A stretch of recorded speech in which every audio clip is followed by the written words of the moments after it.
তুমি ময়লা পানি দিয়ে ভিজাই দিছো কেন তোমার খালারে? তোমার খালা না হয় দুইটা বেশি কথা শোনাইছে, তাই লাগে এইভাবে প্রতিশোধ দিবা? আপা তুমি কারে কি জিগাইতেছো? এই মাইয়া তো ইচ্ছা করে এই কাজটা করছে। খালা আপনার সমস্যাটা কি কন্ত?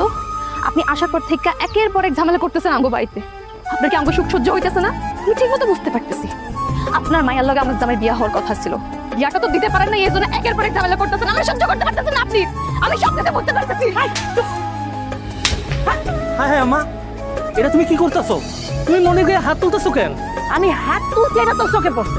তোর খালার যে প্রতিশোধ নিতে যে ময়লা পানি দিছে এইটা তোর দুই চোখ দিয়ে বেহস নাই? আম্মা, মনি যদি খালার গায়ে পানি ফালায় থাকে, ও নিশ্চয়ই ইচ্ছা করে ফালায় নাই। আচ্ছা আমি মানলাম ও ইচ্ছা করে ফালাইছে, ও একটা অপরাধ করছে। ও অপরাধ করলে তুমি আমারে বলতে পারো, আমি তো আছি, আমি ওর স্বামী। ও যদি কোনো দোষ করে থাকে তাহলে আমি ওর বিচার করবো, আমি ওর শাস্তি দিব। তুমি ওর গায়ে হাত তোলা কেন? কাম না আম্মা, তুমি একদমই ঠিক করো নাই। দেখছো আপা,